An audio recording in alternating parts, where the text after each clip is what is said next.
Welcome to the Advent Calendar House, the podcast for people who are still waiting for their letter of admission to Miss Cackle's International Academy for Witches.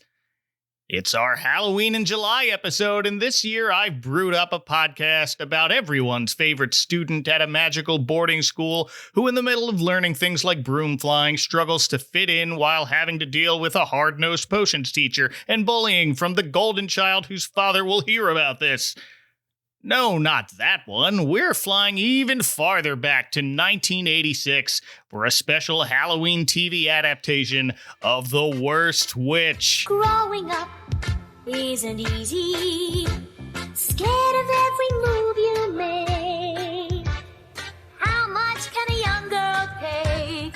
Mirror, mirror on the wall. Who's the worst witch of them all?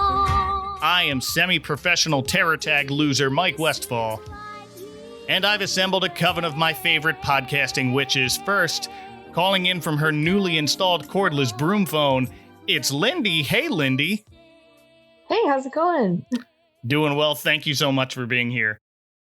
And my twin sister with better hair who wants my job for some reason, even though she seems to be having way more fun dancing in the forest. It's Becca Petunia. Hi, Becca. Hi, Mike. I'm having a lot of fun dancing in the forest. I'm glad you noticed. Oh, so happy. So I believe one or both of you had never seen this before. Is that correct? It is correct. Yep, same here. And I am a newbie to this one. Wow. Okay. Well, I also didn't watch this till I was an adult, but I'll get to that in a bit. So I remember seeing commercials for this first. I don't remember watching it as a kid. But I was reminded of it back, I think it was the year 2000, by friend of the show, Matt from Dinosaur Dracula, who wrote a whole 4-part web article about it that's mostly lost to time now, and he's probably very thankful for that. I love you, Dinosaur Dracula. I remember one of those pages was dedicated entirely to the Grand Wizard, whom we will get to in due time. But first, we have to talk about the history of the Worst Witch.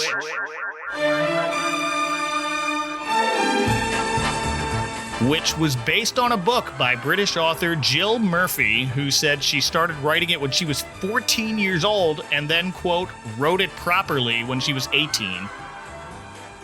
Then shopped it around for years until it was finally released in 1974 by indie publishing house Allison and Busby, co-founded by Margaret Busby, the UK's first black woman publisher.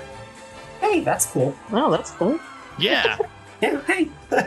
It was an instant success that spawned 7 more books. Murphy wrote between 1980 and 2018. She died in 2021. And let's get this out of the way right now so we don't have to keep bringing it up, because Jill Murphy very carefully avoided talking about the similarities between her books and Harry Potter. All she said was a thank you would have been nice. At this point, I mean, I think we'd want more than a thank you out of Joanne. Oh, yeah. Listen, I want a lot more than a thank you out of Joanne, let's be honest. Yeah, I bet. Especially, yes. Do I think she consciously decided, I'm going to rip off The Worst Witch? Probably not, but it had to have inspired it a little, right? I imagine that part of it is like, it's that young adult trope of like kids get sent off to boarding school, which especially in Britain is like a much bigger thing. Yeah. So that plus then you add in like, fantasy element. Like it's easy to go for like when you go little kids, like what could they be involved in witchcraft? So like I can see how that kind of parallel thinking could happen. But, you know, there are some other things where it's like, okay, maybe there might have been just a little taste. Yeah. I mean, listen.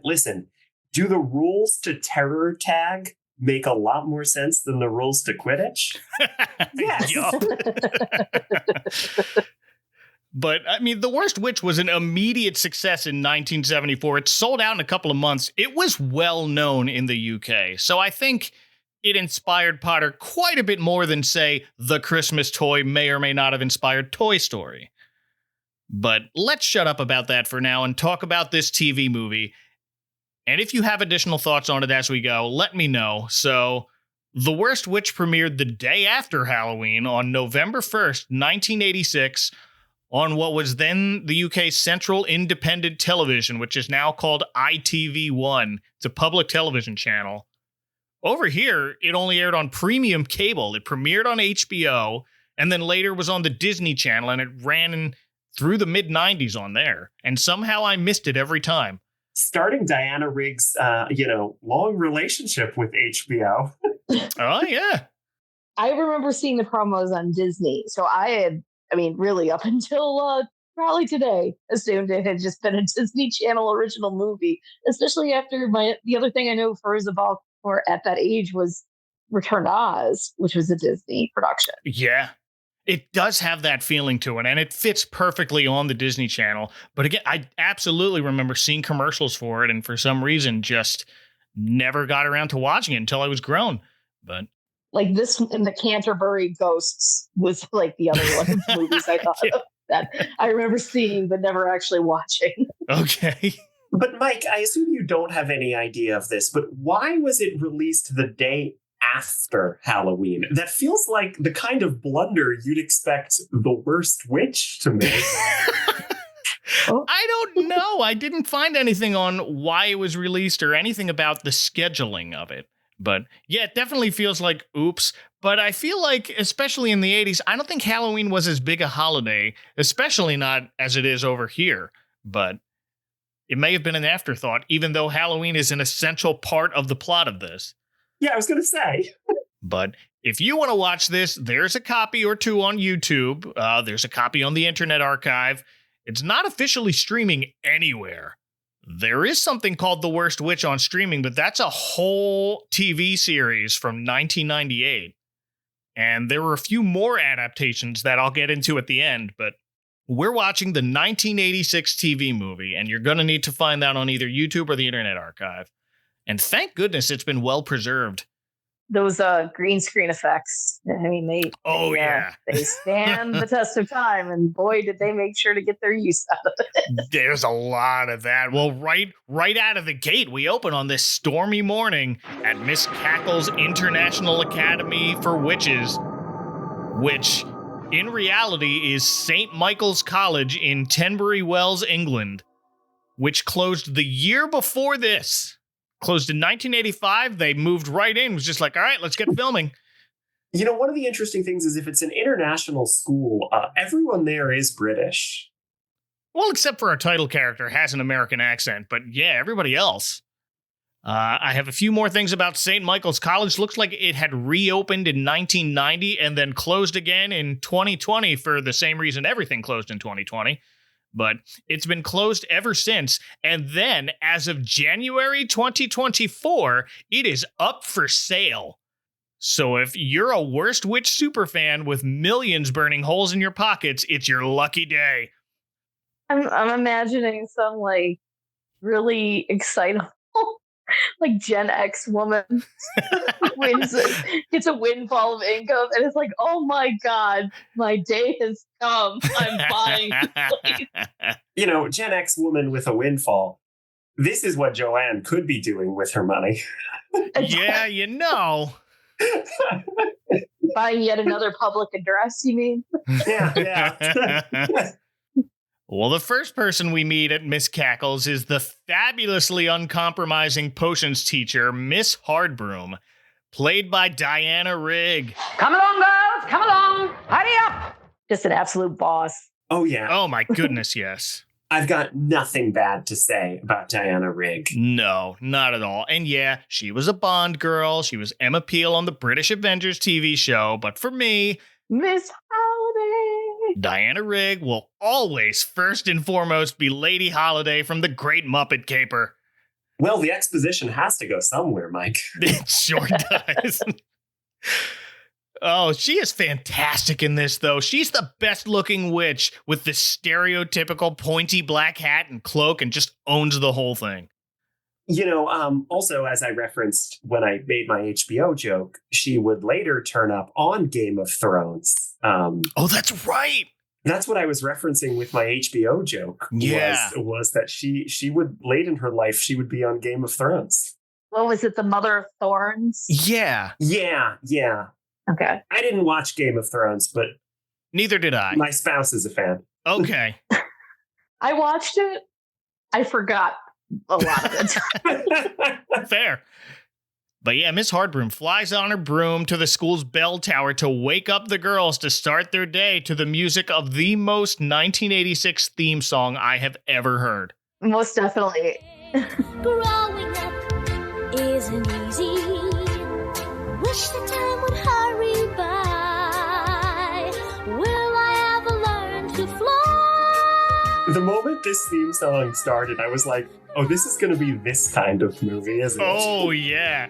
Nothing about this screams, this is a song for a Halloween special. Yeah.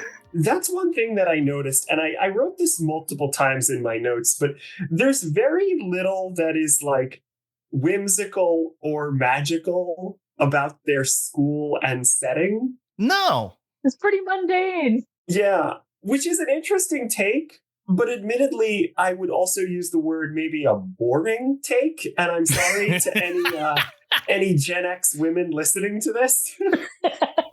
They'll be okay. But this song, it's called Growing Up Isn't Easy. It's sung by Bonnie Langford, who around the same time was a regular on Doctor Who as Mel Bush, a companion of the 6th and 7th Doctors, and apparently showed up again in the last few years. I'll catch up eventually, but that's who that is singing this theme song. The theme songs, it just puts me like, this is the kind of music intro I would hear on a video played in my grade school class teaching me about like fire safety. Oh, you're so right. Yes. Like so bland and inoffensive, but is it even discussing what we're about to watch? Maybe. Oh. Well, this is the thing too, is because this is only on YouTube and Internet Archive, the transfer is not great. I will say I had no idea what they were singing in this song. They're singing about the worst witch. Like, worst witch is in the song lyrics. I heard that. I could make that out. Yeah, I'm like, oh, wait a minute. They're talking about what we're watching. But it sounds like it could be any old song. I can't fault the movie for the transfer being bad, of course. No. But, you know. Every transfer was bad in 1986. Yeah. But The song has no Carol King singing Carol-Lot, so. It's kind of close. This wasn't like released on Blu-ray or anything, you know. Nope. Yet. There might be one of those internet petitions, like, please release the Blu-ray. There has to be. It has at least 76 signatures, and it was created in 2004 after somebody first got the internet, and they were super jazzed. There it is. So we see the students get up, all in their matching purple nightgowns, followed by their matching pink and black school uniforms. Mike, I don't want to correct you, but I'm pretty sure their uniforms are orange, not pink. Are they orange? Which is also thematically appropriate. I think they're orange, yeah. That makes so much sense. They look pink on my monitor, but It's quite possible that it's just because, again, the transfer is not great. yeah, 1986. Let me also say, even in 1986, this was not filmed with good cameras. No. Like, the scenes where they go outside, this looks like me using my dad's VHS camera does. to, like... Oh, it does. To, like, film my friends, like, doing a superhero parody in the you know, on the patio. Wow, I wonder if my cousin still has the tapes of the stuff that we used to film on his camera. But it's kind of like this. We're in the middle of the forest or like at like a home we were staying at in the Poconos. And it's about this quality. And of course, we're watching a copy of a copy of a copy at this point. So, Oh, yeah, definitely. Orange, pink, they all kind of bleed together. But I do think it's supposed to be orange. That makes sense. And let's be frank, even if, like you were saying, if we had I doubt it's film, but if we had the print of this, it's filmed on the same public access camera that was filmed on just about every other kid's book adaptation from around this period. Oh, yeah. The Boy Who Loved Trolls, I bet, looked exactly like this. But waking up a little later than the others and bumbling through her morning trying to catch up is the hero of our story, Mildred Hubble, played by Fairuza Balk. I'm not gonna pass. I just know it. Fresh off Return to Oz and 10 years before The Craft. Oh, wait, was she Dorothy in Return to Oz? Yes, she was. She was Dorothy in Return to Oz. No kidding. I saw that girl get strapped to a hospital bed. You sure did. Threatened with electroshock therapy. Just this little girl with piercing blue eyes being consistently traumatized over an hour and a half movie. You don't forget that look. But Fairuza Balk, last year I talked about her first TV appearance on the best Christmas pageant ever, and that's when I decided, okay, it's time to talk about the worst witch. Here she's Mildred Hubble, which, good witch name. There's a lot of good witch names in this. I'll address them when they come up. Yeah. There are a lot of silly ones and a lot of just, okay. And she's good in this. Like, she's great in this. She's charming. Yeah. She's adorable. She's what you want from the protagonist of a movie called The Worst Witch. Absolutely. And she's not too precocious, which is like one of the worst things when you have child actors. That's true. Yeah, no. She's the perfect amount of sweet in this, and she does a great just apologetic for everything.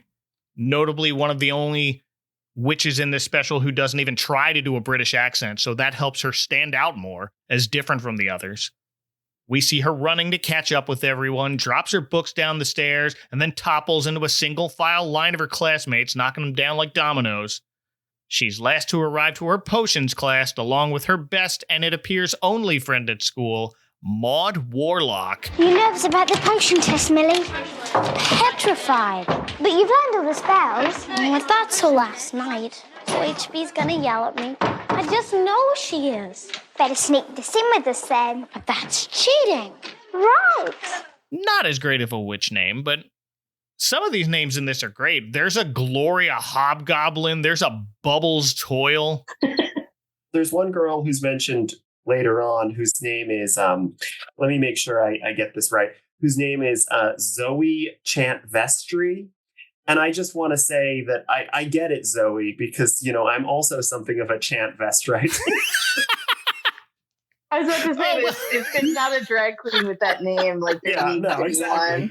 Oh, there better be. Zoe, I'm also something of a Chantvestite, so I get it. Well done. But then you got others like Dawn Undercover. You tried. It's not as bad as Cho Chang. Yeah, well. Okay, yes, it isn't. But Maud Warlock is played by Danielle Batchelor, who was in this and some other thing in 1999 called Julian the Cadillacs, and that's it. I have no joke about Julian the Cadillacs. I had a Return to Oz thing, I don't know anything about it.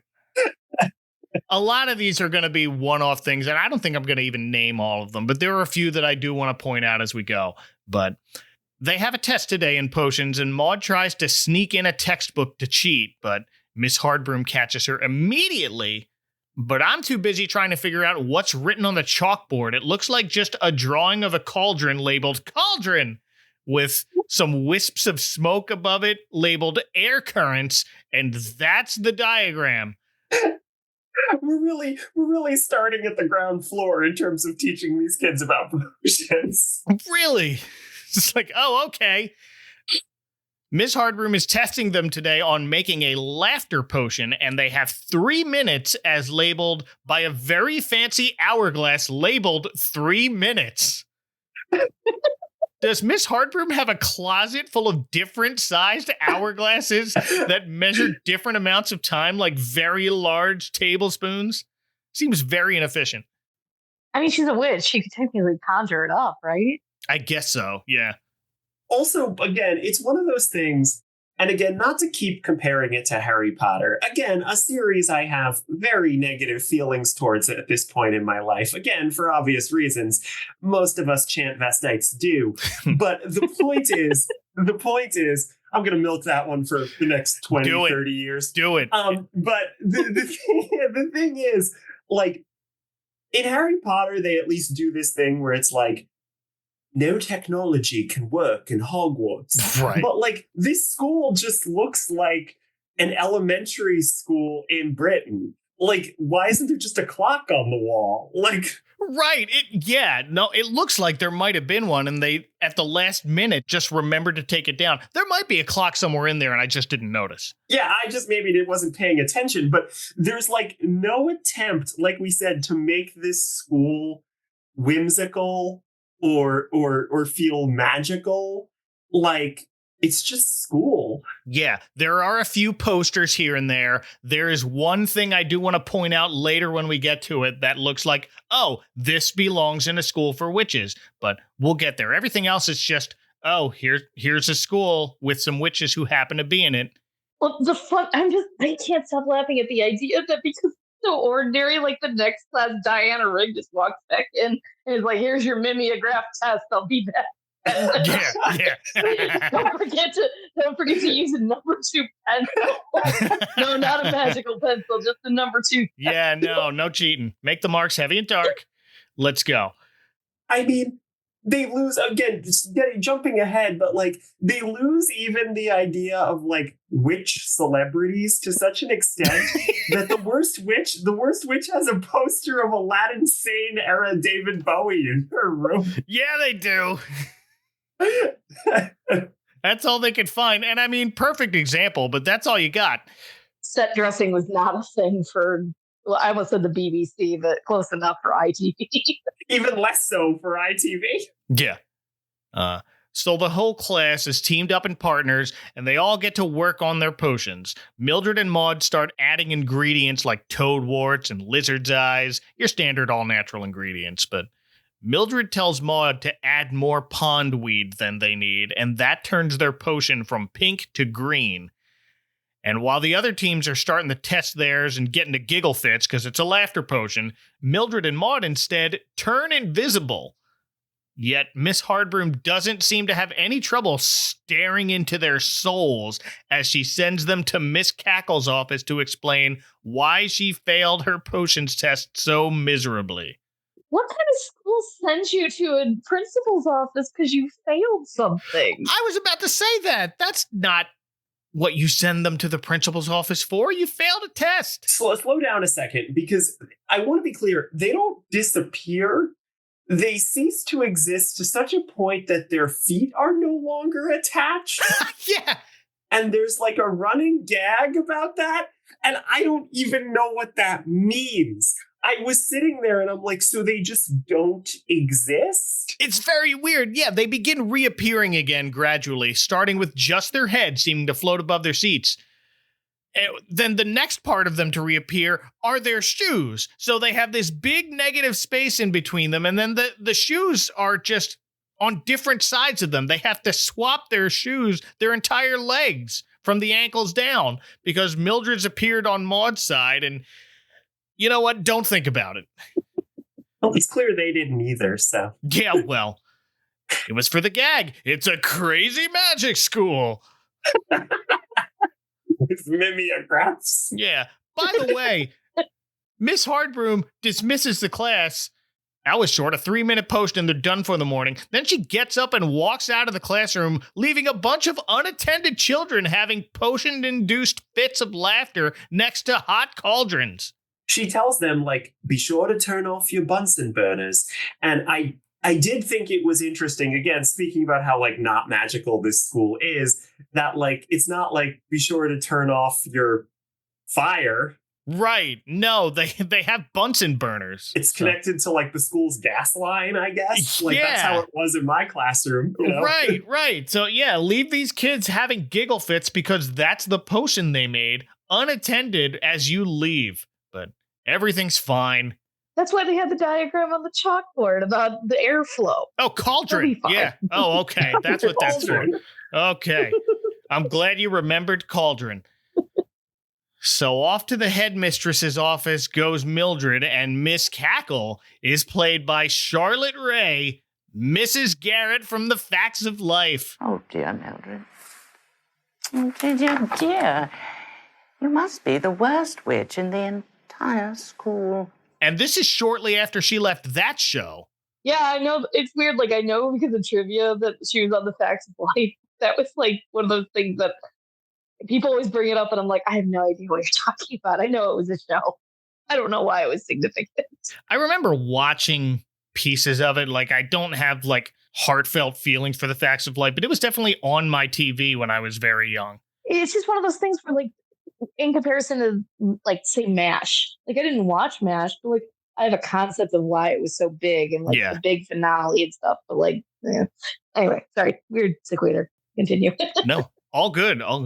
I couldn't even. I mean, I'm younger. I'm younger than Mike. I don't know whether I'm younger than Lindy, but I have no idea what The Facts of Life even is. Like, the name is familiar. I have a sense that some other sitcom referenced the theme song at one point, and the theme song is something like, you take the good, you take the bad, and that's the facts of life. Yep. That is all I could tell you. I couldn't tell you the concept of the show. I couldn't tell you when it was on TV. You saying that she was on Facts of Life, I'm like, I guess they were British people on the Facts of Life? They were not. Oh. No, she's doing a British accent here. Her accent with her other character that we'll meet later is closer, but not exactly. Okay, so I guess there were no British people on Facts of Life. No, it was American-based. But weren't they at a boarding school, though? Kind of, yeah. Like, she was in charge of girls at a boarding school.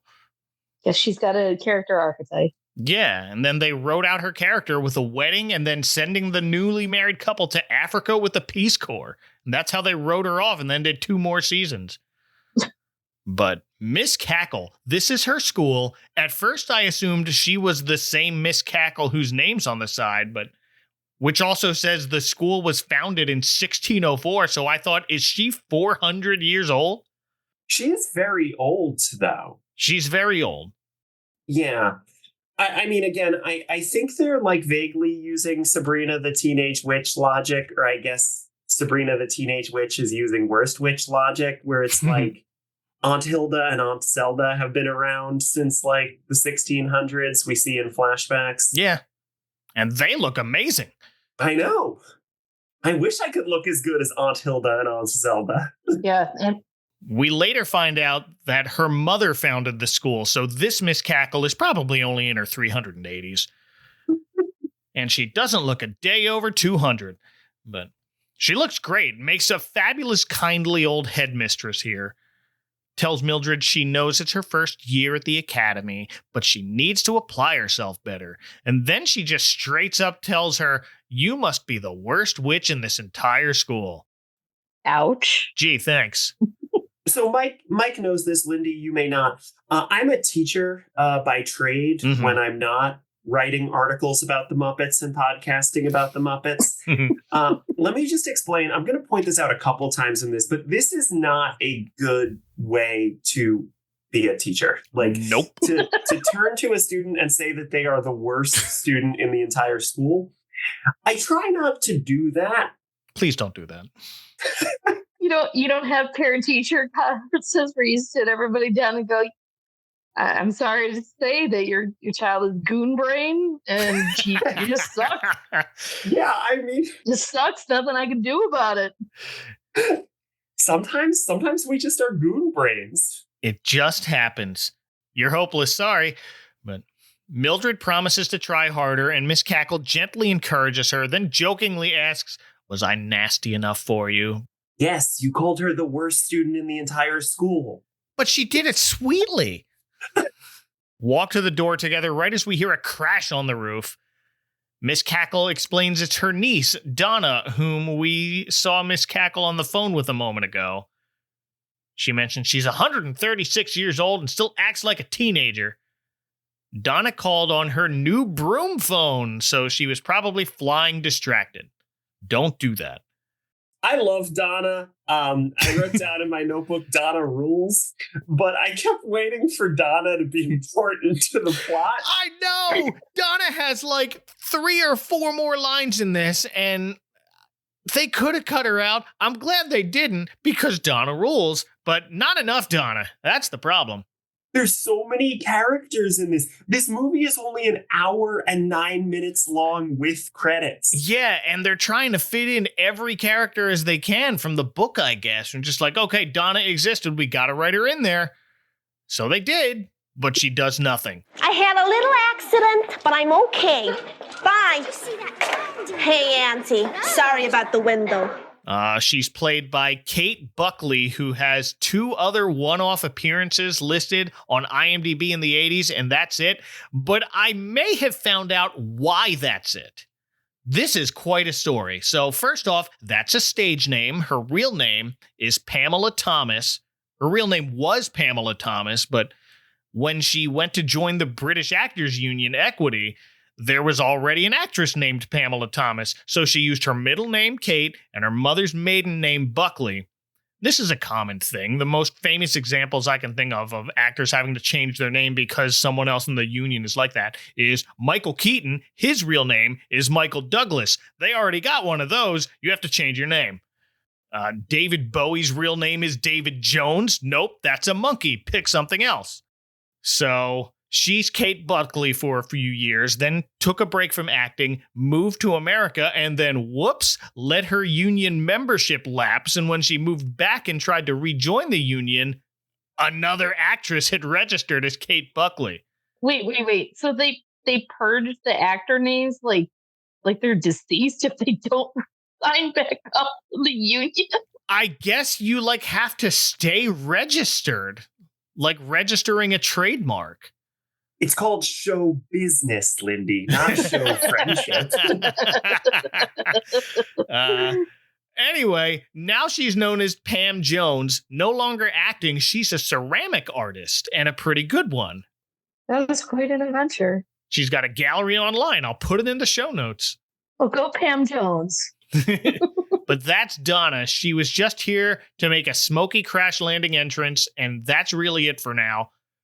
I wonder how big her role was in the books.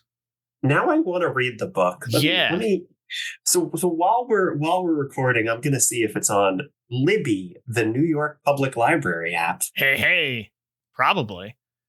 But now we jump to Mildred and Maude into their amazing moonlit castle dorm room. This reminded me of Wednesday Addams' room in that Netflix show. I still haven't seen it, so is it like... I haven't seen it either. Oh my goodness, it's really good. Is it in the decor, or is it in the sort of theming? In the actual room itself, it has the big window, the big circular window there, and it's just... Oh, so the structure. The structure of it reminds me of Wednesday's room. Okay. But in that one, she only has the one roommate. Here, it looks like every girl shares the one room. It's weird. Yeah, I mean, that's kind of how it is in Harry Potter. In Harry Potter 2. So maybe that's just a thing in Britain. I guess so. Yeah, you're right. There's about 4 or 5 of them in a room in that. Good call. But Mildred can't sleep and tells Maude she's afraid she'll never make it as a witch. And Maude reassures her, saying, it's just your first year. Maude looks even younger than Mildred. How long has she been there? Maybe it's a witch thing. It could be. Donna's 126 or whatever. Yeah, and she looks 19, so who knows? Time is meaningless. But Mildred goes on, Miss Hardbroom hates me, and Maude tells her Miss Hardbroom hates everybody. And they start gossiping about her. I heard that she was once madly in love with the chief wizard. Yeah, but a prettier witch cast a spell over him, and every time he looked at HB, he thought she was a slimy frog. Imagine kissing that. Imagine kissing HB. And then Miss Hardbroom appears in their room and yells, Is that so? And that made me jump a little. It's a fun camera angle. They have like this weird like worm's eye view shot Yeah.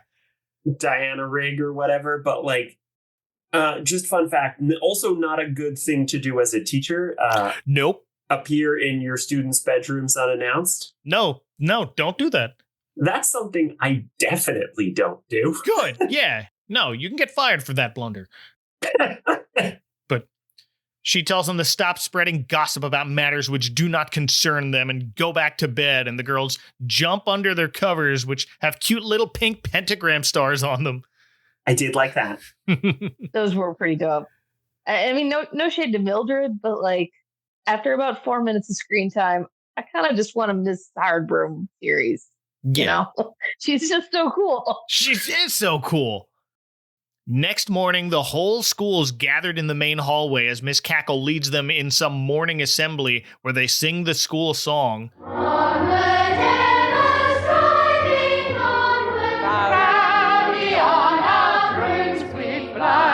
Mildred, of course, is late, but first, we cut to outside the school where we meet Charlotte Rae again, but now she's dressed as a completely different witch. This is Miss Cackle's evil twin sister, Agatha. Just listen to them, Delilah. How dare they? They've changed my school song. Okay, first off, fashion goals. Yeah! She's awesome. She's got typical black pointed hat and cloak, but she's got bright pink hair and it's down, speaks with a Southern American accent. You know how siblings have different accents. Yeah. I don't know how that works, but I always enjoy seeing actors play dual roles in things, and Charlotte Rae is chewing the scenery as Agatha. I'm going to be real with you. I couldn't tell they were the same person. Maybe that's because I have slight face blindness, which I do. Okay. But maybe it's also because the transfer was bad, because it was, but I could not tell. It wasn't until later they made explicit reference to it that I'm like, oh yeah, I guess they look the same. But yeah, they're just like chilling in the woods in colorful, like Halloween costume type witch outfits. Absolutely. This is the spirit Halloween witch costume. She's got a lackey with her named Delilah, who is played by Sue Elliott. Never mind, Mr. Agatha. Soon it'll all be yours. All of it. This is one of the known for roles in both IMDb and Wikipedia for Sue Elliott. She's a character actor with a bunch of minor roles to her name, including pub customer in the Hitchhiker's Guide to the Galaxy movie and Ministry Witch number 2 in Harry Potter and the Goblet of Fire. Oh, we got one that's been in both. Just Delilah. I think that might be it, actually. I think so. But Agatha's outside seething about how running the school was her birthright somehow, and she was cheated out of it by our Miss Cackle, whose first name in the books is Amelia, if you were curious. Well, I just borrowed the book from my library, so... Perfect. Support your local library. I think that's going to come up. But she's plotting a takeover, but gets knocked over by Mildred and a couple of other girls as they're running in late. So it's not just Mildred who's late this morning. She apologizes, but Agatha's back is turned, so she doesn't notice, hey, you look like Miss Cackle. It is funny that this movie's budget is so low that they couldn't even film the girls knocking over Agatha and Delilah. There's like a cut, and then there's like, you see like the edges of their clothes or whatever. Yeah. And then they cut back. I had to rewind. I was like, did I black out or something? No, like someone off screen just tosses, like, I think the witch's gown or maybe like shoes or something. You see just a bit of witch costume gets tossed into the air next to Mildred. I guess they just didn't have a budget for stunt performers, even stunt performers of that level. Okay, don't really knock over Charlotte Rae. Yeah. So these three try and fail not to be noticed sneaking in late, but no one really does anything about it. Miss Harbroom just gives them a look. Nobody cares otherwise. After they finish their school song, Miss Cackle announces to everyone, this year's Halloween celebration will have a very special guest, the Grand Wizard. Everyone is super excited about this, but then we cut to a painting of the Grand Wizard that looks nothing like Tim Curry. Correct. So if you're watching this for the first time, you have no idea how big of a deal this is about to be. Then Miss Cackle moves on to the announcements. There's a cute little moment where she's standing on a balcony at one point, and then she wipes her nose with the tissue, but drops it, and then appears on the first floor to catch it and just continues reading. I liked that. Then it's time for a ceremony where every first-year student is presented with her very own kitten. Her very own kitten. But she introduces this by remembering when she was a little girl, witches were persecuted, reviled, and burned at the stake. And it was her mother who fought for formal education of witches. She was the first witch's liber, in Miss Cackle's word. So, yeah, here's a cat. So I was telling Mike this off mic. I'm sure you've gotten that before. But I was telling Mike this before we started recording, that the song that plays when they start adopting their kittens, when there's like a basket of kittens and each witch is picking a kitten, is at least there's parts of it that are note for note the same as Zelda's Lullaby from Ocarina of Time. I'm very proud to present the very first kitten to the girl who has received the greatest number of merit points and achieved the highest grades on all her subjects so far, Ethel Hallow.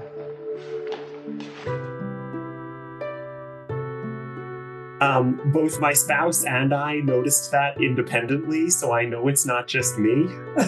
I did not pick up on that, but now I definitely need to go back and listen to it, and I'm cutting it in here. I was going to say, I assume we're all going to hear it, like, right here. Oh, yeah. If I know your podcast. You know me. I can't not put that in now. Well, now I have to actually bother re-listening to it because I can't remember a thing about the song. Anyway, the first girl to get a cat is one of the highest grades and merit points so far, and she knows it. Ethel Hallow. You mean Lil Liev Shriver?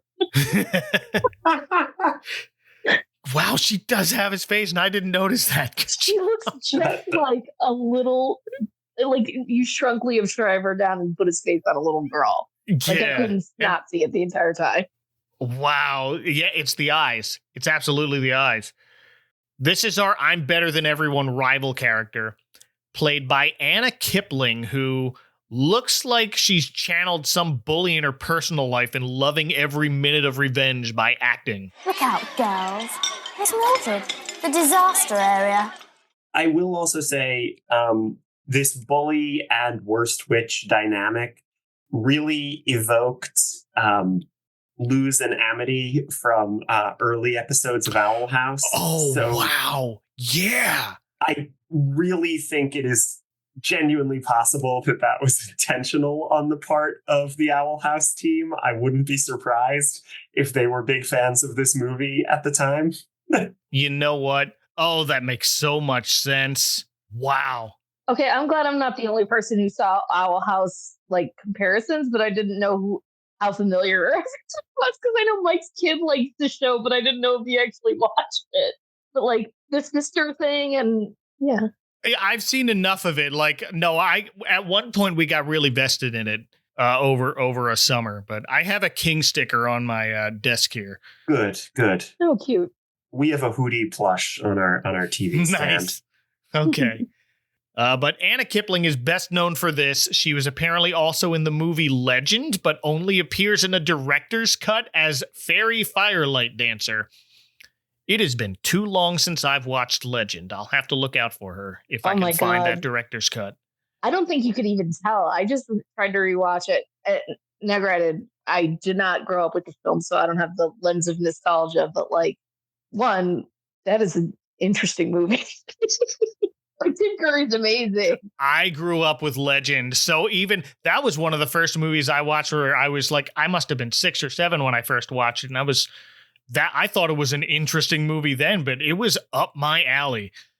It's cool. It's very ambitious. I loved it a lot about it. There is a lot that doesn't make any sense. Yeah, well. But those fairy children, you couldn't pick their faces out. No way. There's so many and it moves so quickly. Yeah. But Ethel shoves past the other girls to go up and get her little black cat, followed by the rest of the first years as their names are called. Meanwhile, we get a really good cut from the cats meowing directly into a forest clearing where a bunch of witches Agatha's the leader of are making similar noises as they dance around a fire. That was a really good cut. I don't think it counts as a really good cut if it happens in the middle of a scene you're going to continue after you cut back. I guess not, but the joke of the cats sure. meowing and the witches howling, that part I liked. That made me laugh. The thing I liked about the cats thing was I love Mildred's name. She wanted to name it Blackie because he wasn't black. I thought that was so cute. It's ironic. Well, and I thought it was funny, too, when Maud is like, you can't name him that. You'll give him a complex. Yeah. But before that, we have a whole song to talk about. Agatha tries to think over the details of her take over the school plan. She says her sister's taken all the fun out of being bad, and that leads into this delightfully corny song about how she would run things in my little school. And this is just so silly. Scale a dragon, tooth of wolf, dropped into the bottomless gulf. Venomous viper, come to us, covered with evil ooze and pus. We just love the wicked and worst of all nature's things. They come first. It's, again, all the outdoor scenes, again, look like they were filmed in someone's backyard on someone's dad's camera. And this absolutely has the vibes of like, I don't know, we're just rehearsing this time. Yeah, we're making a music video in the woods. And then this song might be the most upbeat sounding song I've heard a villain sing. Yeah, there's nothing, again, and that's the thing is like, when school is so boring in the school scenes, and I will tell you, again, as I've alluded to, I was bored for most of this movie. I was like, maybe Agatha should win. No, this song sounded like a Sesame Street interstitial. Yes. That's fair. But back at school, Mildred is last to get her kitten, and somehow they ran out of black cats. So she'll have to settle for a gray and white one. Miss Cackle offers we could paint her, and we hear the cat make a defiant meow. So get ready for that. They got a human to dove over the cats. We could paint him. Meow. I wrote that in my notes.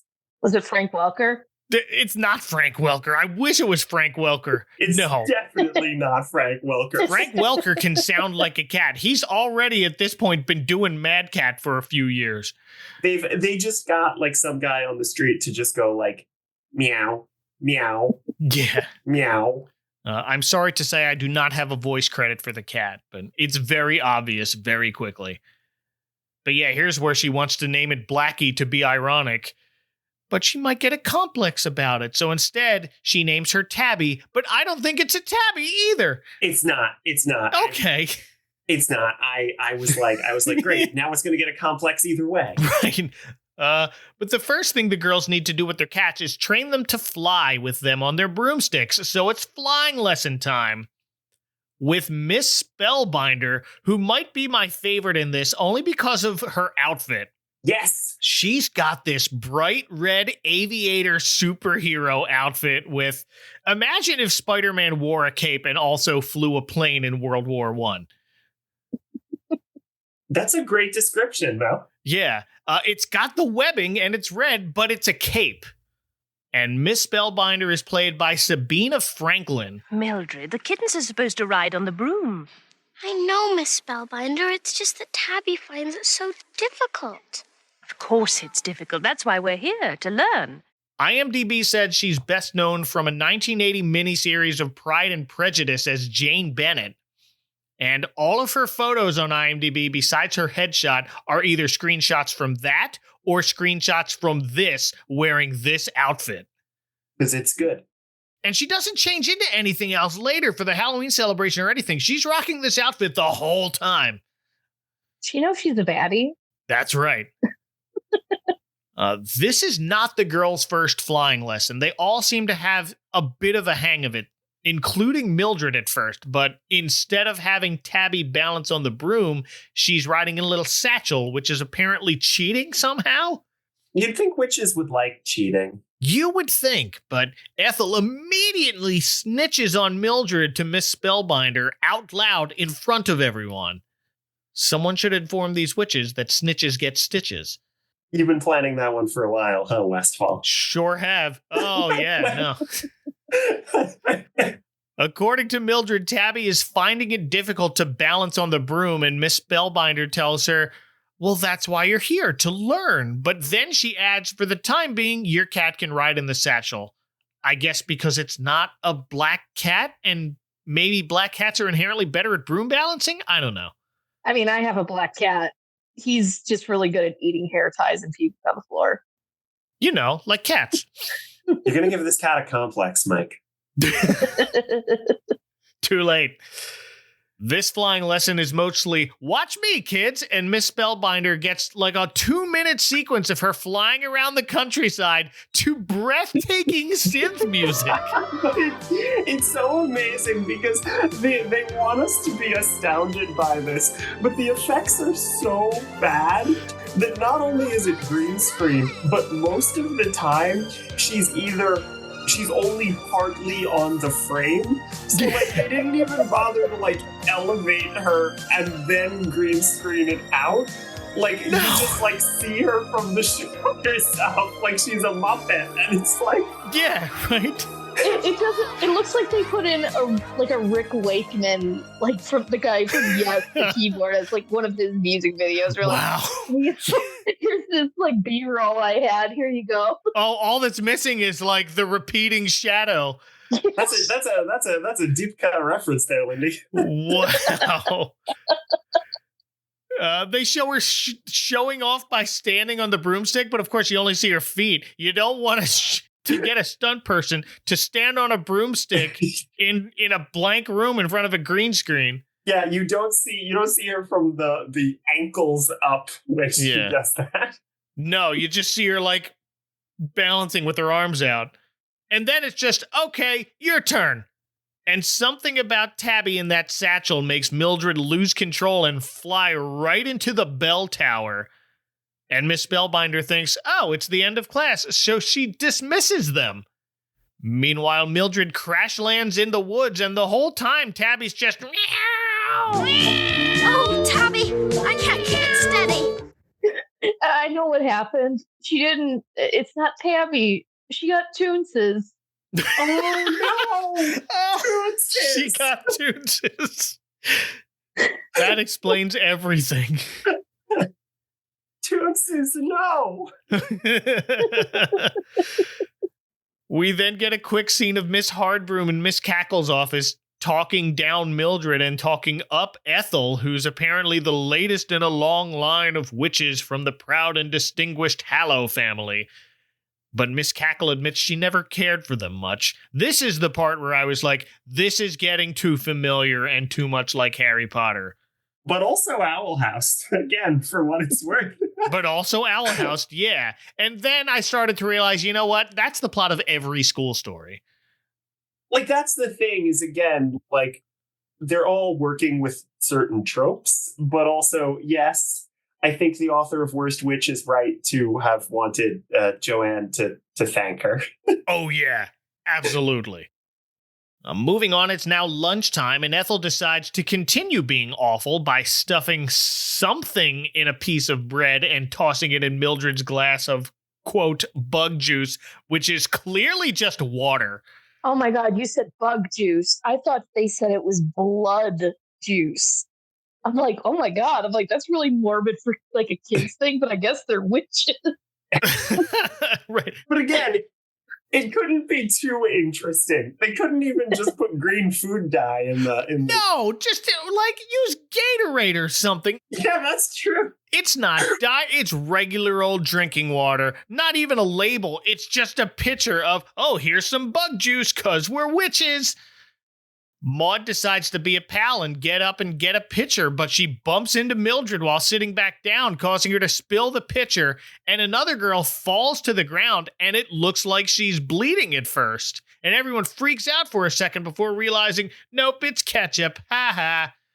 And Ethel blames Mildred even though this is barely her fault. That whole exchange is weird. I thought they were making fun of Mildred for thinking it was blood, but I thought they all thought that it was blood. They did. It's very complicated. Yeah. To be fair, I mean, I wasn't paying enough attention to remember at this point. I was starting to zone out. I have the notes because I need to have the notes, but Ethel's just being a bully for being a bully's sake. This movie is an hour and 9 minutes long, but I swear, and granted I paused it occasionally to jot down notes in my notebook, but I swear by the end it felt like maybe it was 3 hours and 9 minutes long. It's a long hour and 9 minutes, folks. And they fit in a lot of weird little, like, it's just like the pacing. It's little subplots and conflicts, and then it doesn't feel like it ties in all at the end as much as it should. It's not really a narrative. And again, my guess is, and now I'm so interested to read this book. Again, yeah. Thanks, library ebook app, Libby. But it's so interesting to me because, like, it's probably just them trying to trying to include as many like vignettes from this book as possible without realizing like that a book and a movie are different things. That has to be it. That explains a lot by itself. Yeah, I agree with that take. Yeah. And here comes one of those vignettes, I'm sure, because we now move on to Mildred being picked last in gym class, or the closest thing to it in witches' school. They're playing a game called Terror Tag, which is something like hide and seek, but in teams. The object is to scare the other team. Every time you make someone scream, you get a point. Those rules are explained by an unnamed girl credited as just Prefect. The object of the game is to try and scare the other girls. I shall keep the score. And this might be the wildest you'll never guess who this is actor I've come across in a long time. Is this the girl with the very short hair? Yes. Who I wrote down in my notebook has young lesbian realness? Oh, wait. Oh, no. This girl, her name is Pui Fan Lee, who grew up to be a Teletubby. It's Poe. No kidding. Whoa. Poe is keeping score, like voice and costumed actor. Poe is the littlest one, right? Poe is the littlest one, the little red Teletubby, yep. Huh. That was something I didn't expect to have that. Wouldn't have guessed that. Never would have pulled that out. And I was just like, wow. I did think at first, that they screamed that they were going to play tarot tag. Oh, that would have been fun. I got very interested in how that game would work, and I feel like it's a game I'm going to have to design. But you might have to. Just throwing cards at each other like Gambit. Exactly. I think that's either Yu-Gi-Oh! Or Pokemon, depending on the circumstances. Yeah, actually. So the two teams split up, and right out of the gate, Mildred and Maud, who are walking together, bump into each other, causing Mildred to scream. So yeah, she's going to be bad at this. That was Mildred Hubble. A point to the Reds. Well, she is the worst witch. I don't know if you've heard that. Oh, okay. Could you imagine there's a gym teacher for this, like the scare tag? But imagine she pulls her aside and instead of like giving her a pep talk, she's like, listen, you suck. We know you suck. So we're just going to get it over with and put you on the front line. I mean, imagine if a Teletubby told you to do this. You'd have to. I get my orders from a baby son. This is how it's going down. Mildred attempts to scare Ethel in the bathroom, but Ethel cheats and wears a mask, which makes Mildred scream multiple times. it's like a hiccup fit almost. It's this uncontrollable, hyperventilating scream that racks up the points against her because each one of those screams apparently counts as a point. I do also want to add, I said much earlier in the podcast that the rules to terror tag make more sense than the rules to Quidditch. And I stand by that. But I will say, if wearing a mask was against the rules, I feel like maybe we should have been told that before it happened. Yeah. They only say it's cheating at the end. I'm just like, why is that cheating? You're trying to scare each other. Masks are scary. Yeah, I don't understand why that's cheating. And like, one of the things about this movie not quite fully being like Halloween or whimsical is it isn't super clear, like, are witches things that are scary? Like, do you know what I mean? Like, I guess they must need to learn how to be scary, and that's why they play terror tag. But like, what does a witch do? This comes up again later when it's Halloween. And that's a much more interesting scene to me, but let's get to that when we get to it. Yeah. But Ethel ditches the mask before anyone else can question her, and she just tells Mildred, "Oh, you're such a bad loser. Have to lie." And Mildred's had enough. She tells Ethel, "You better watch out or I'll turn you into a frog." And Ethel's not even a little threatened. Why would she be? She dares Mildred to try, so she does. And she starts chanting this big, long rhyming spell. Manga, manga, manga, moo. Svinga, svinga, svinga, voo. Mephistopheles, Mrs. Magoo. I heard Mephistopheles, Mrs. Magoo in there. I believe she pronounces it Mephistopheles, which... Yeah, well... But at the end of it, she shouts, "Ethel Hallow is now a frog." And it almost works, but Ethel's not a frog, but a pig. Which they didn't even explain like, oh, it must have thought you said hog. No, they just say pig. This is probably another one of those like book things where if you read the text, I bet that's where they were going. Oh, probably. Yeah, in the TV or movie or whatever, it's just not as clear. No, but little Ethel as a pig has a uniform necktie still tied around her neck, and it's adorable. I didn't notice that. Yeah, it still talks in her normal voice, but with added pig snorts. Turn me back! Come on! So the other girls tease sounds like Ethel, followed by looks like Ethel and smells like Ethel. Mildred apologizes. She didn't mean to turn Ethel into a pig. She was trying to turn her into a frog. She's surprised she managed to turn Ethel into anything. But Maud tells Ethel it's her own fault for being a bully. It serves you right. Ethel angrily tells Mildred to change her back, but oh, it's no use. She can't remember the spell to do that.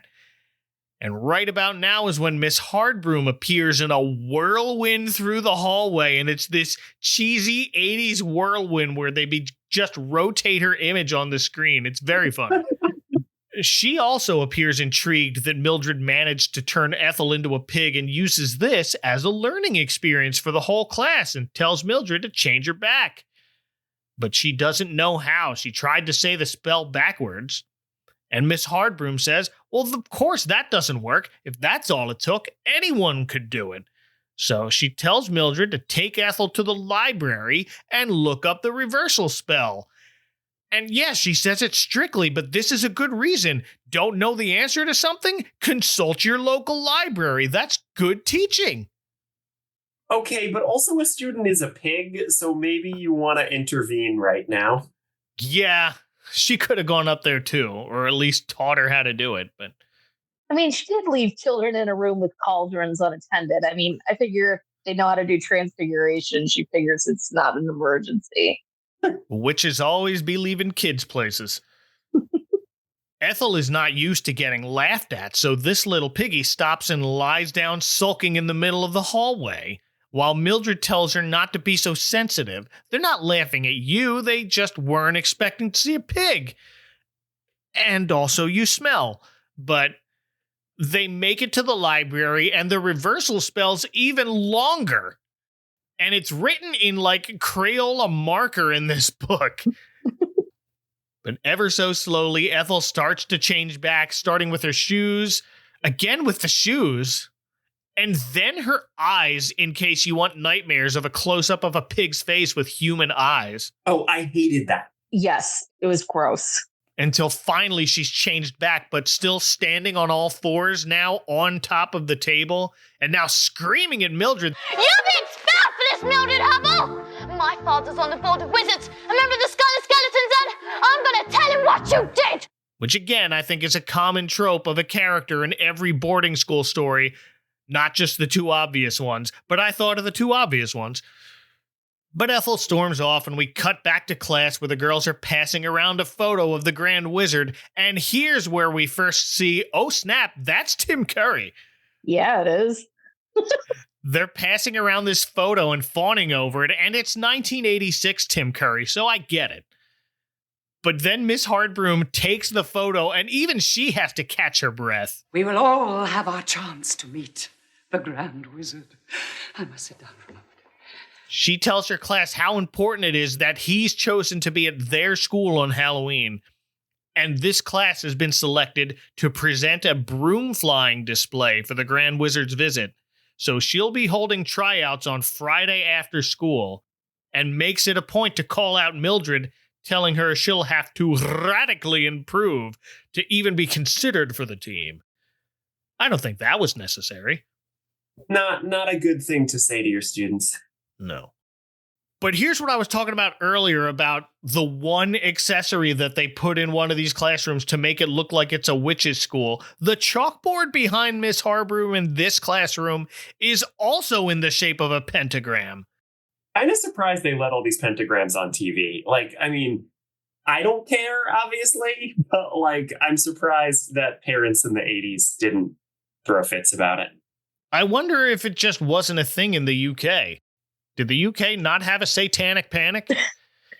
Yeah, either that, like, that's the case, or then I wonder if there was like at least one complaint from like a parent. You know how they have those FCC letters you can look up? Oh, yeah. Like, there's probably at least one person that wrote and complained about it, but like not enough to have it be a thing. Can't believe this is on the Disney Channel. I mean, they were still showing us movies as kids where like animals were basically getting shot and dying and stuff like that. So that's true. Yeah. It was just a little more hardcore. They're used to letting kids be scared. Listen, coming up next is Mr. Boogedy, so it's not getting any better. I will say, though, a pentagram-shaped chalkboard doesn't look efficient. No. Use the whole rectangle, man. So Miss Harbroom leaves, but not before turning around and taking the photo of the Grand Wizard with her and clutching it to her heart. Okay, I understand that he's like the Grand Wizard. Is Tim Curry like really good looking? Okay, I was talking about this with my partner while we were watching it because I'm like, listen, I'm like, I just watched this thing today, and I know you've never seen it before, but I'm like, there's about 5 minutes in this movie that are worth watching, which we'll get to soon, and they all involve Tim Curry. But the thing I was saying, I'm like, Tim Curry is so fascinating because if you looked at him just unanimated, just looked at his features, he looks like a weird, goofy, super English guy. Yeah. But when he like smiles and moves and sings, he's got that lip quiver and that swagger. And it's just like, here's all my pansexual energy. And we're all going to have a good time. Yeah. It just works. I don't know. It's like. He certainly has that swagger. And we'll get to that scene soon. But like. Yeah. I guess it's just like, he's one of those people that it's hard for me not just to see as Tim Curry. Like, he almost doesn't feel like a person to me. So I was just like, he's just Tim Curry. That's what he is. So I was just curious. I'm curious if folks at home have an opinion too. Like, is Tim Curry good looking? I would imagine that most of the people who listen to this podcast would lean toward yes. He's attractive.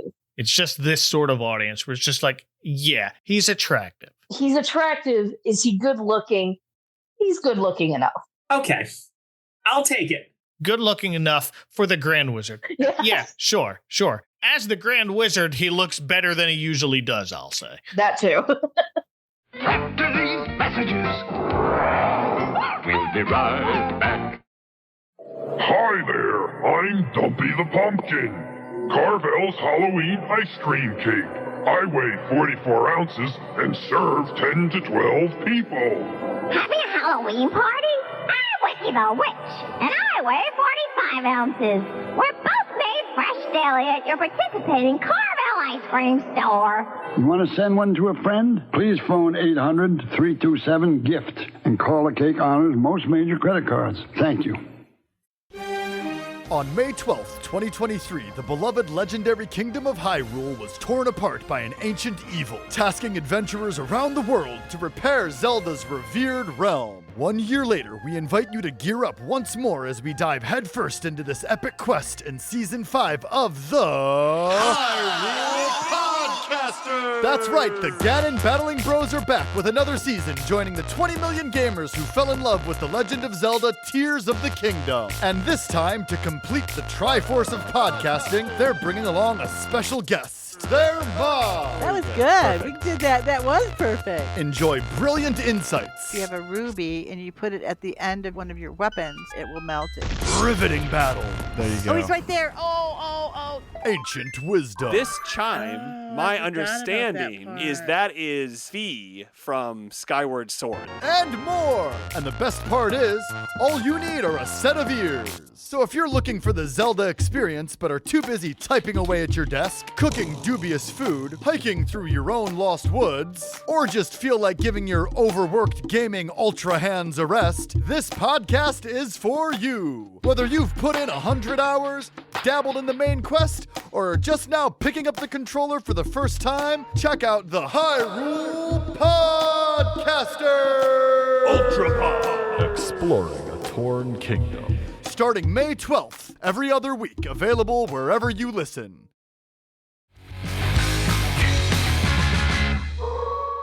We then cut to Friday for the tryouts for making the Broom team. And we learned Mildred and Maude get up early to get in some extra practice. We get more of that synth music soundtrack as we watch each of the girls trying to fly on the chroma keyed backdrop of the countryside. And you know, it wasn't breathtaking when it happened before, and it still, again, kind of went on too long at this point. So, yeah. As Miss Hardbroom is watching and rating them out of 10, while Miss Spellbinder is just writing down her scores, shouldn't Miss Spellbinder, the flying teacher, be rating these kids? I don't know. Maybe she wanted an unbiased opinion? Maybe. So she got Miss Hardbroom. Clearly, no biased opinions from her. Ethel, of course, gets a 10 out of 10. Miss Hardbroom doesn't even recognize Mildred at first because she's flying so well. That's very good. Who's that? Oh, Mildred Hubble. 4. Oh, Mildred Hubble? She gets a 4. -5 for tricking me into thinking you were someone else. And then she announces the team afterward. Ethel's first, of course, then Maude. Good job, Maude. It's a team of 8, but one of the girls, here's Zoe Chantvestry, is apparently in the infirmary because, according to Ethel, she's been at the laughter potion again. Oh, word? That's the good stuff? Well, they need a replacement, and the next highest score, apparently, is Mildred. Maybe she took back the 4. I don't know. I don't know, and thus begins British people's bad relationship with Chantvestates. It's been a while. I had to throw one in there. But unlike other fictional potions teachers, Miss Hardbroom is not too proud to admit that Mildred's hard work and dedication have not gone unnoticed. But what did go unnoticed until right now is that Mildred's broom wrapped in string because she broke it. It's the only broom she's got, but Ethel tells Miss Hardbroom that Mildred can borrow her spare broom. That should turn out fine. Let Mildred borrow a broom from the girl she turned into a pig. So Ethel goes to get her spare broom out of her locker. She's got multiple other brooms in there, just a rich kid with a garage full of more cars than she knows what to do with. Gets out one of the brooms and talks to it like a person saying, "We're gonna fix Mildred Hubble once and for all," and puts a charm on it. Fire and alabaster, gin rummy, canaster. When I say faster, I order disaster. It's a pretty good rhyme, though. Yeah, well done. Meanwhile, we peek in quickly with Agatha and her coven out in the forest. They're dancing around, having a good time as Agatha tells them to prepare for victory. But then we cut to Halloween night, and the girls are all getting ready in the one communal bathroom with a line of sinks. So they can make jokes like, your hair looks great. Thanks, I used super slime rinse. But again, that goes with what I guess in the bug juice is another example too. Like, are these witches gross and scary or not? They just look like normal British people. They do, but here's where I think they're trying to lean into that. Maud has this unexpected moment of body shame. I really worry about my nose, don't you? I mean, do you ever think it'll get huge and sexy? Just like this one. And then puts on a fake rubber witch's nose like you'd get at Spirit Halloween. But I thought that she was being sarcastic. Oh, I didn't. Because then they're like, how would you even kiss like this? I don't think so. Yeah, that kind of ruins the joke. But no, I think they genuinely are trying to grow up. I would love if that was, you know what I mean? Like, I think your interpretation is much better, much funnier, much more positive, any of those adjectives. I think that's how it might be in the book. Haha, we're witches. Our perception of beauty's opposite of what you'd expect for girls our age. But for a minute, I thought, you're right, growing up isn't easy. Yeah. So the thing I'm gathering then is they have clearly probably tried to stick too close to the source material based on how disjointed this is. And then have this story aspect where they probably want to grow up to be ugly, but then said, you know what? We put all this effort into trying to include all this book stuff. We want the teacher witches to be sexy. Yeah. Like, where does that logic fit? Oh, we got Dianna Rigg? Great. She can be herself. Yeah, I mean, and I get that when you cast Dianna Rigg, that you don't want to put, a fake nose on her. I get that desire. Yeah. But this is when Ethel gives her broom to Mildred, who promises to take very good care of it. And Ethel replies, and it'll take very good care of you, and stares a hole in my soul, even though she isn't even looking at the camera. And Mildred doesn't think anything of it, just, oh, what a nurturing broom. So it's time for the Halloween party. We see fireworks over the school. There's one tower lit up with a giant jack-o'-lantern face, and that's the only light they put on the castle. I do kind of want to do that on my house now, though. Yeah, I'm wondering if I could do that now that I live in a house. There you go. I don't have a giant tower in the front, so it won't look as good. No, I don't either. And no one will get it, so...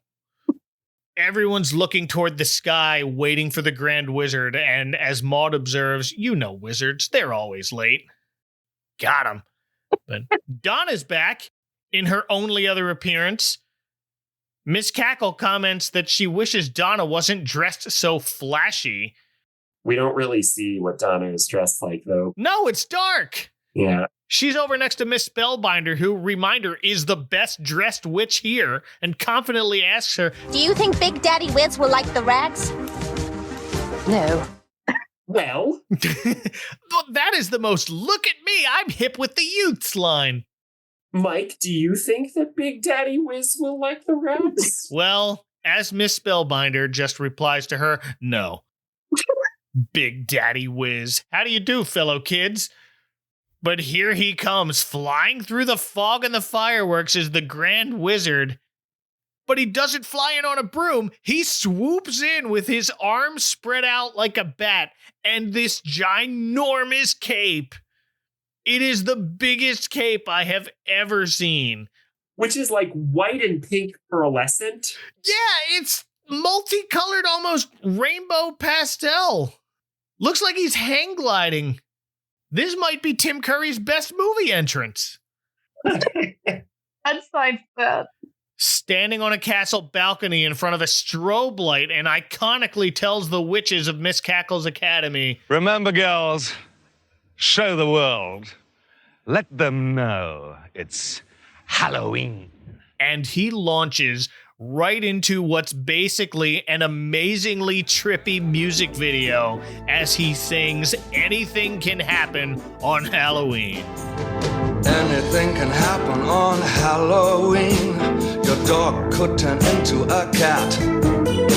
There may be a toad in your bass guitar, or your sister could turn into a bat.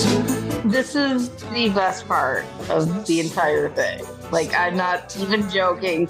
Sit through the hour just to watch this. It's incredible. I mean, I honestly, so the reason I wanted to be on this episode was because a friend showed me just this song in college. And just this song. And I think about this song all the time. All the time. This is probably the Tim Curry performance I think about the most often. And guys, I write for a Muppet website. Is this song.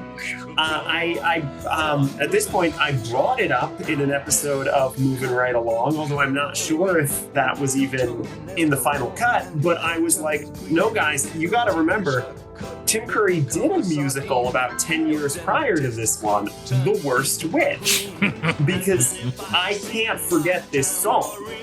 I don't think you have to watch The Worst Witch to watch Anything Can Happen on Halloween, the Wizard's song. I think you could just watch this and you will have the time of your life. You will. It's so incredibly cheesy, extremely dated as far as the visual effects and that synth soundtrack go, but it is so super fun. But let's talk about this song. What you need to know about Anything Can Happen on Halloween, as well as the theme song, Growing Up Isn't Easy, is they were written by a couple of musical powerhouses. The lyrics were by Don Black, who also co-wrote a bunch of James Bond themes, including Thunderball and my favorite, The World Is Not Enough. Also the lyrics to the Oscar-winning theme from Born Free, the Tony-winning book from the musical Sunset Boulevard, and the theme from Ben, sung by Michael Jackson. And he wrote the songs for another special I've covered, Beauty and the Beast, The Enchanted Christmas, which means Don Black has written multiple songs for Tim Curry. Oh, no kidding. And it gets better. The music for both of these songs was written by Charles Strauss, whose other work includes the music from Bye Bye Birdie and Annie. Wow, this is more stacked than I would have expected. The same guy who wrote the music for Anything Can Happen on Halloween wrote Tomorrow. Well, if it's October 30th, then that makes sense. Or the 31st in this case. Oh, true. And he wrote Easy Street, so he's written multiple songs, at least eventually sung by Tim Curry. Oh, true, because Tim Curry would sing Easy Street in the movie version. Yeah. So this is like 3 minutes of him singing in front of a green screen, in front of fireworks, and every effect that has a button on the effects board. Including a, weird dead-eyed jack-o'-lantern who winks. It's just the saddest, most dead-eyed. And, jack-o'-lanterns aren't alive. I know this. They're all dead-eyed, but this is the deadest-eyed jack-o'-lantern. No, it's, not carved. They put eyes on this jack-o'-lantern. So, one of the things that I love about this song is there's a couple of things that he mentions could happen on Halloween that are not really things that feel like they have anything to do with Halloween. In particular, the first line is, anything can happen on Halloween. Your dog could turn into a cat, which is not a thing that I really think happens on Halloween. No, never seen that happen. I grew up with a few dogs. None of them have turned into cats on Halloween. One of them wore a costume that was a reindeer once, but that wasn't Halloween. That was Christmas. Yeah, I guess now that I'm saying that, I'm like, is he referring to costumes? Listen, he does also mention, later on that your dentist could turn into a queen. And let me tell you, look, if that makes her happy. Whatever it takes. Some of us transvestites got our start doing stuff like that. See, Halloween is very important. But then by the end, it's like, okay, I need your help here. Does he say I might start playing Begin the Begin? Let It Begin is what I have. That makes more sense. Begin the Begin is an REM song from like, I think 2 years later, maybe the same year. I was like, there's no way he's referencing that. But what is Let It Begin? I need to check those lyrics. I think I got them wrong. Hang on. To the internet. Begin the Beguine. Oh, Begin the Begin. Has anybody seen my tambourine? I may start playing Begin the Begin. What is Begin the Begin? It's a dance. It's a dance. It's like When the Sardine Begin the Begin. It's music to me. They say it in Under the Sea. Oh. Sebastian sings it. Huh. He does? When the sardine begin the begin. Deep cut from Mike Westfold on dance. Huh. The Crab said it more clearly than Tim Curry. Okay, so he isn't saying Let It Begin, and he isn't referencing the lead track on Life's Rich pageant. No, it's clever wordplay. Sure, you could call it clever. It's wordplay. It's words. It's words. The other thing I wrote down real quick is there's one point, a spoken thing that he says where he goes, something spooky going on. Yeah. Then he turns to Miss Cackle and asks what she's concocted for this year's celebration, and here comes the broomstick formation. And Ethel leads the group in lining up and taking off, flying across the moonlit sky, diving just above the other girls' heads as the Grand Wizard watches with delight. Until Ethel shouts faster to the group, and that's the cue for the broom Mildred borrowed to go crazy and knock her and almost all the other girls in her formation off their broomsticks, as everyone on the ground just watches in horror. Mildred's last to land flat on her face right in front of Miss Cackle and the Grand Wizard.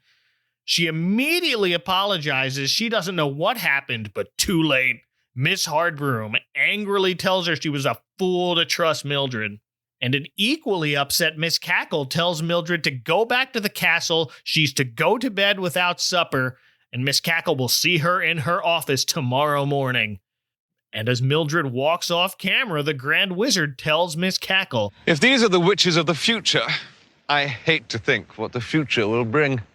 Then he says, I've got another gig, and flies off. Just, I've gotta go. Later. I wrote in my notes, Tim Curry just leaves, underlined. I guess, I mean, he does come back later, spoilers, but I didn't know that at the time. I was like, is that just it? He comes in, sings a song, is mean to some children, and then leaves? Like Gucci. He dragged his animation so much. My planet needs me. And Miss Cackle and the others are just distraught as they all watch him fly away. The Halloween lights on the castle go out, and we cut to the following morning with Mildred in tears holding Tabby. The other girls in her room are all asleep. We have no idea what happened when they all got back in there that night. I guess they didn't wake Mildred up and make her night even worse for ruining Halloween. Or maybe they did. Oh, before we go on, I forgot to mention, I know it was mentioned in like the rumors that the kids were talking about, but when Tim Curry shows up and he and Dianna Rigg meet eyes, there's more chemistry there than between any of the other cast members, and they don't even have lines together. Oh my goodness, yes. But I thought that he sees her as a toad, or was that just a rumor? Maybe that's the rumor, and like there's actually something going on. And again, elaborated perhaps in the books. Surprise, he's got a toad thing. Or that. And this is why Tim Curry fits in so well with the Muppets. Yeah, he thinks of himself as a Muppet. But Mildred has a hunch what really happened, because she tells Tabby, I should have known Ethel would put a curse on that broomstick. But how can she prove it? Everyone will just think Mildred was being her usual clumsy self. So she decides, instead of waiting for Miss Cackle to expel her, she's just going to leave now and run away. So she takes Tabby and quietly leaves the bedroom. Only Maud wakes up to see Mildred fly away on her broom, or a broom. It flies just fine. It may very well be the one she tied up with string, and Miss Hardbroom just decided you will not use that in front of the Grand Wizard. Yeah, that's my assumption, is the broom still works, but it doesn't look good. Yeah. And Hardbroom just wanted the brooms to look good in front of the Grand Wizard, you know, like... keep up appearances for the Grand Wizard, yeah. But yeah, she flies around just fine by herself for a little while before she hears witches cackling down below, so she flies down to check it out. And she has found Agatha and her little posse making some sort of potion. But at first, Mildred keeps her distance and hides behind a tree, very confused because, of course, she thinks Agatha is Miss Cackle. She doesn't know Miss Cackle has a sister. I didn't either. But she hears Agatha talk about taking over the school and turning all the good little girls into toads. And Mildred whispers to Tabby they've got to do something. Mildred was smart enough to bring a spell book with her before leaving. See, use your local library. But while she's flipping through looking for a counter spell, Agatha and the others can smell a stranger in their midst. They really can smell children. It's just a witch thing across the board. Well, they're not trying to poison them with chocolate, so I guess they're okay. Yeah, well. They finally spot Mildred from a distance and surround her, and Agatha threatens to turn her into a cockroach, but nothing happens. She's a little rusty. So instead, at her sidekick Delilah's suggestion, she shoots buckshot spells at her. Buckshot spells, just a thing that exists, I guess. Yeah. It's just, your classic buckshot pew thing in the background while you see some explosions. Soften her up with buckshot spells, Mistress Aggie. Right at the back. Luckily, Agatha's got terrible aim, so... Agatha does have the American accent, so, kind of makes sense that she'd try to shoot her. So Mildred keeps flipping through her own book and finally finds a spell to use, recites her own incantation with her eyes shut tightly in concentration. Snakeweed and ivy, puppy dog tails, turn these witches into snails. And bang, she turns all the witches into snails, which might be the best possible animal to turn someone into when you don't want them to escape. Well done, Mildred. Yeah, that's a pretty good choice. Puts all the snails in a box, flies back to the castle, and immediately runs into Miss Hardbroom, who walks her straight to Miss Cackle's office. And Ethel's witnessed this part. She's still in her nightgown and sings Mildred's going to get it, while Maud also gets up and asks, what are you so happy about? And Ethel just straight up tells Maud, my broomstick, it did the trick. What are you talking about? She just couldn't handle it. Before she realizes, oop, I'm telling on myself. Never mind. But too late, Maud's figured out she cursed her broom, and now all the other girls are awake, and they are not happy to hear that Ethel's the one who ruined Halloween and made the Grand Wizard leave. But back in Miss Cackle's office, all she knows is Mildred left the school grounds, which is not allowed without permission. So Miss Hardbroom wants her expelled, but Miss Cackle wants to hear what Mildred has to say first. So Mildred launches into what happened. The witches on the other side of the mountain. I never even saw a mountain, but sure. Are there that many mountains in Britain? I don't think so. There's cliffs. I don't think there's mountains. Yeah, but the cliff, on the other side of the cliff is the ocean. That's how a cliff Right, works. Yeah. There are highlands. Anyway, the witches on the other side of the mountain were plotting to take over the entire school and turn everyone into toads, but I turned them into snails. And of course, Miss Hardbroom doesn't believe any of that. But Mildred continues, their leader looked just like you, Miss Cackle. And that makes Miss Cackle pause. Asks Mildred, did she have a name? Yeah, someone called her Aggie. So now, Miss Cackle thinks Mildred is telling the truth and asks for the box Mildred put the snails in. And you know how they just had to put in those unnecessary cat meows in voiceover? They make the snails let out these little squeaks, too. Well, Aggie. I wonder which one of these beauties you are. I do also want one quick thing. Did you notice what the box says? No, what did it say? Acme Spell Co. Some casual world building just right there at the end. Yeah, you know. I got it from the magic store. Not that magic store. Just, it's so funny, the squeaking snails. It's like watching Jaws the Revenge when the shark roars. It's just so patently wrong. You know how sharks are always roaring. Sets them out on the table. I don't think I've ever heard a snail make any sound. They don't. No. Sets them out on the table, and Miss Hardbroom now decides she believes Miss Cackle. So she says, tell your sister to step forward. And at first, Miss Cackle says, oh, she'll never do that. Never did listen to me. But Miss Hardbroom replies, oh, then she must remain a snail. That's the rule. What rule? Yeah, I wrote that down. I was like, wait, hold on. You had a whole snail chapter in your rule book? I mean, is that the rule for when your sister's dumb and will panic and do what you want her to do? Sure, that's it. That's the rule I just made up. And I guess that's enough that one snail in particular needs to hear, and we see one slowly crawl forward, so that must be Aggie.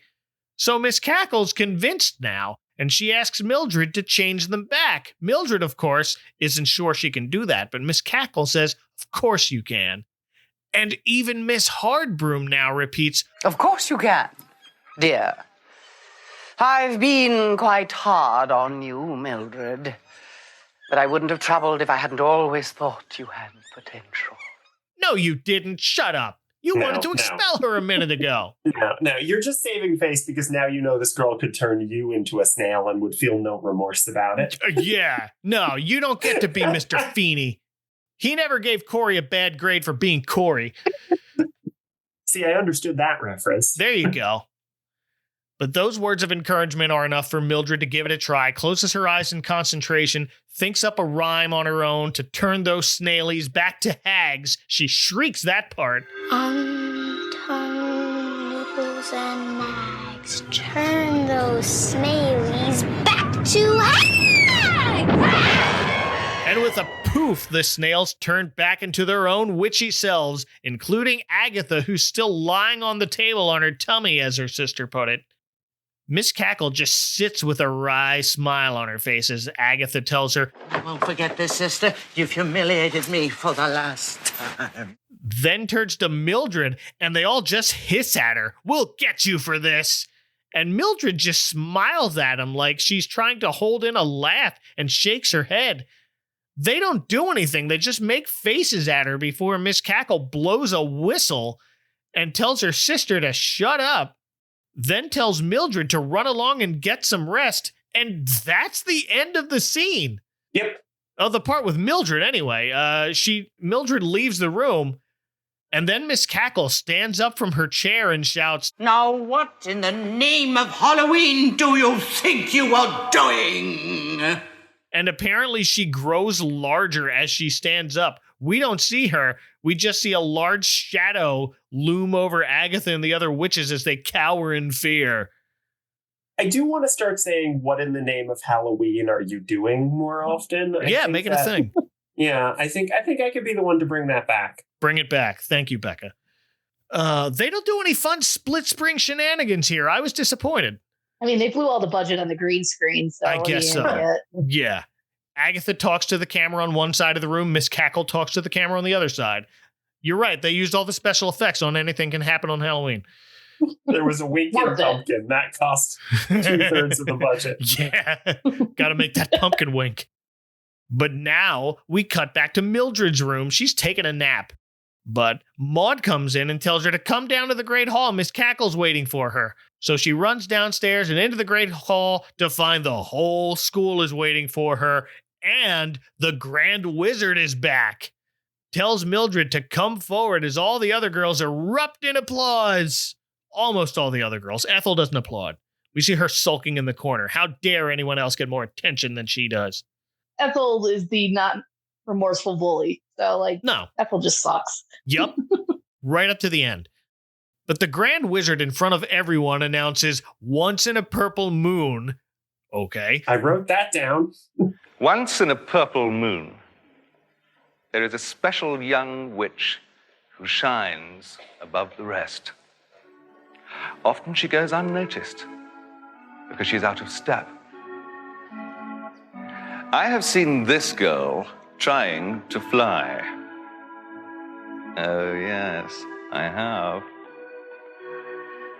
I've watched her at play and seen how her friends treated her. Turning toward Ethel with a very disapproving look. You do not want a disapproving look from Tim Curry. He's been watching her? He doesn't go here.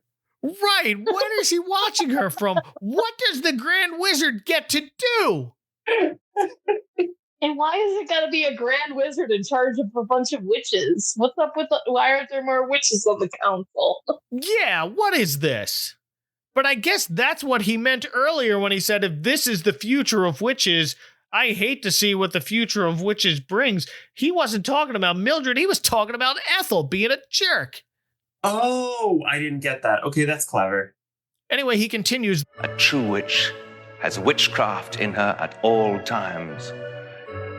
And this is what you have, Mildred Hubble. And then the Grand Wizard asks Miss Cackle to proclaim the rest of the day a half holiday in honor of Mildred. Oh boy, now we only have some school. Congratulations for the productivity, kids. Here's a pizza party. We wouldn't want to have too much fun in this movie. No, absolutely not. Keep expectations reasonable. I hope they get to finish their Halloween celebration. It's still All Hallows Day. Then the Grand Wizard asks Mildred if she's got any plans for this half holiday that you just decided to make. And Mildred says no, but she guesses she'd better practice her flying. And then the Grand Wizard invites her to practice with him. And of course she accepts. And together they jump in the air and take off without broomsticks. Mildred is hanging onto the Grand Wizard's ridiculously huge pastel cape. And how's that going to help her with her broom flying? I mean, listen, if you had the opportunity to grab onto Tim Curry's cape and fly with him through the air, you'd take it. Oh, yeah, who cares? She's riding on Tim Curry's cape. Don't complain. They fly up and out a window as they play Growing Up Isn't Easy again. And then outside over the countryside again, we see Agatha and Delilah on the ground. Agatha's holding a sign that says Alabama trying to hitchhike. I didn't get that. Not that I don't know what hitchhiking is. I'm younger than you, but not that young. But why is she hitchhiking to Alabama? I don't know. That explains the accent, maybe? Weird thing to put at the end there. You know how rejected witches are always going to Alabama?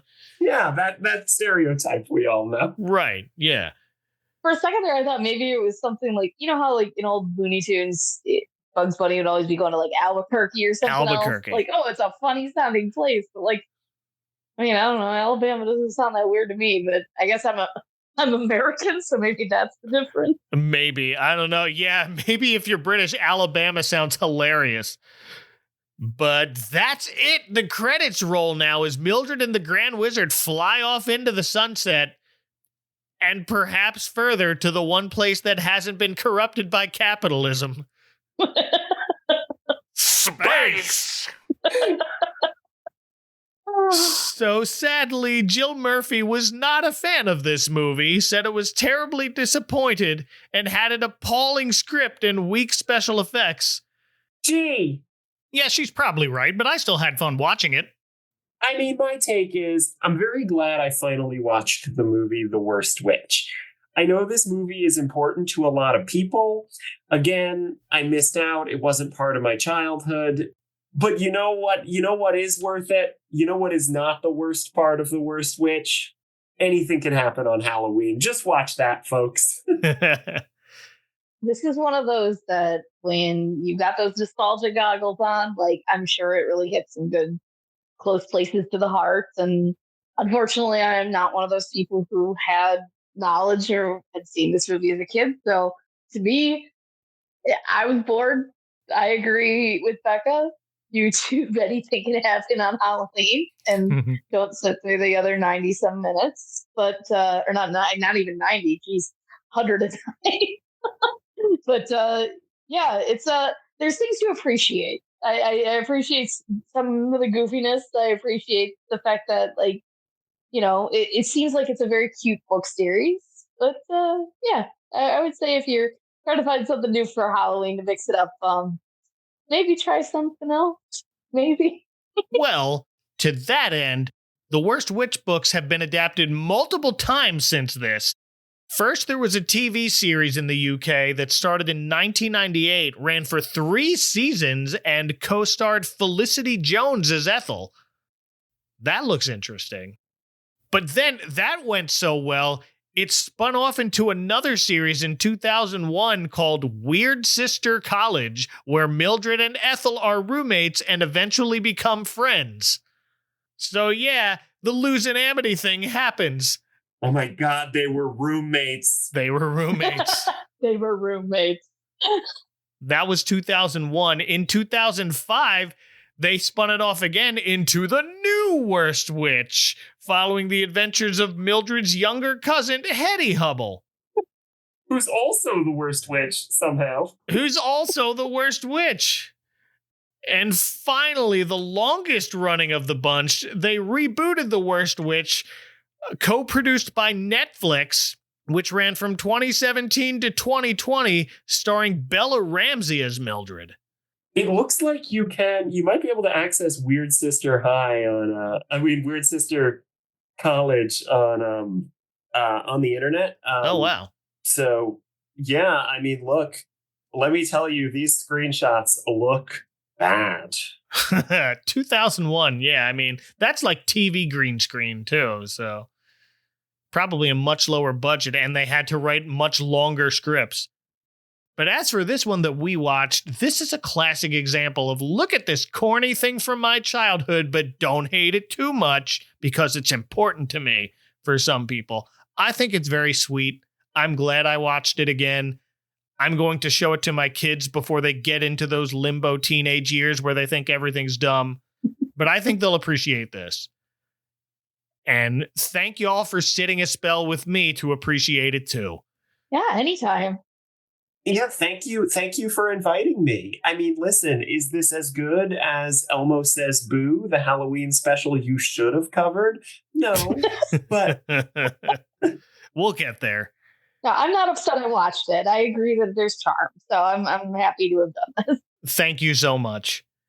And if people want to attempt to make you laugh only to make you invisible for like 2 minutes instead, where can they find you on the internet if you wish to be found? Lindy. I have a Blue Sky that I don't use, where my username is I Eat Video Games.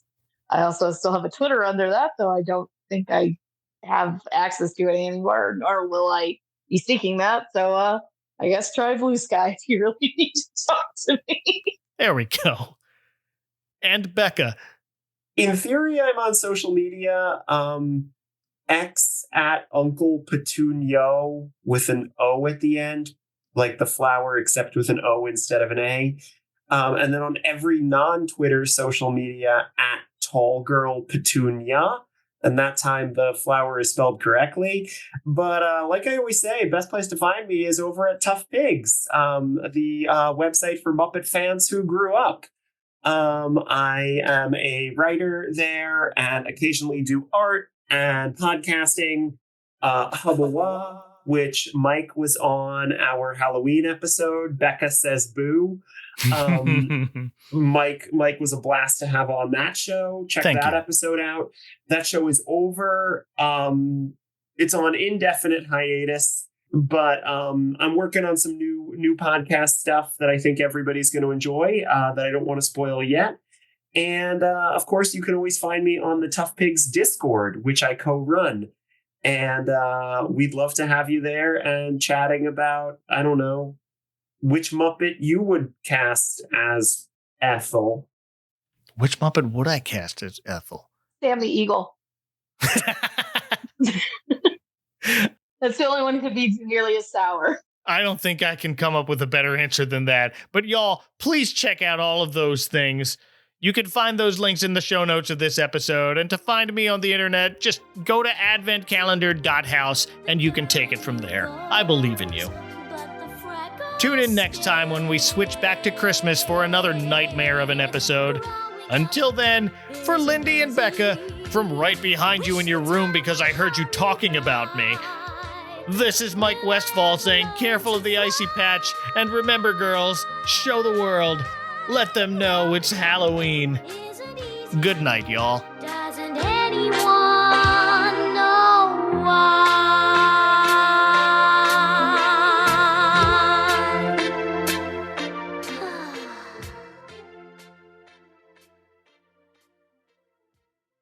Next time on the Advent Calendar House. Pillow people, what fun they can